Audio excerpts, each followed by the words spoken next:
I first met Pastor Castile on the phone, and I found a wonderful brother on the other end of the line, but a hurting brother. And right away, Ryan and I just clicked over the phone.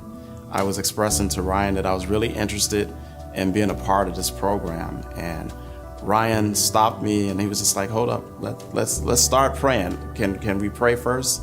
So much of ministering to churches and serving them, helping them, is just being an ear and being someone to pray with them, to pray for them. And I was taken back by that because at that moment, 3 days prior to that, I had lost my son through gang violence in Chicago. And I was wanting to get this program started because I knew the church needed something in the community to help us get out there. And in the midst of that prayer, it made me realize that I did need to take a step back. I needed to get my personal self together before I could really go out and minister and reflect on who God was in my life and try to move past the hurt and the pain. There's a reality in Chicago that violence is too much a part of the narrative of what's going on.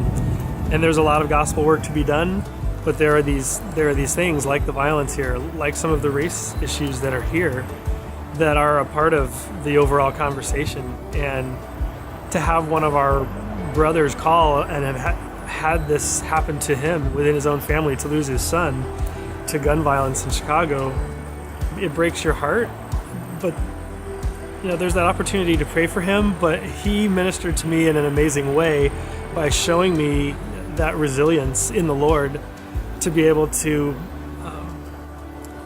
gather himself, his family, and continue on with the mission. And I was thankful for Ryan because at that moment, everyone was telling me they're sorry to hear all those different things. But at that moment, Ryan was the one that was praying for me, and that touched me because that's what I needed most. Just to know that he's gone through everything that he's gone through, and those prayers are so weighty in that moment for him.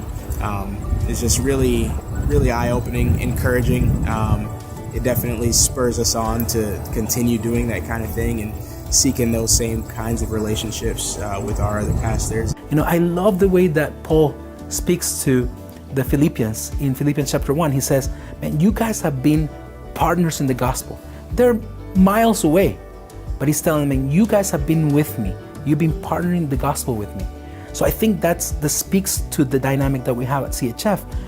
It's exciting because it develops, in my context, a relationship that when I get sick, when I am physically sick, I have the privilege to know that there is folks in multiple countries that are praying for me.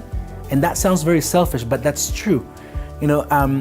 I fall sick, and all of a sudden I start getting phone calls of an entire Mercy network that are all shouting and praying at the same time for the Lord to intervene and to heal me. And that is not just in Guatemala, but the brothers in Ecuador are praying for me, and the brothers in Honduras are praying for me, as well as my church here in the United States. How beautiful it is that you interact at that level. You develop these genuine relationships, personal relationships. They love you genuinely.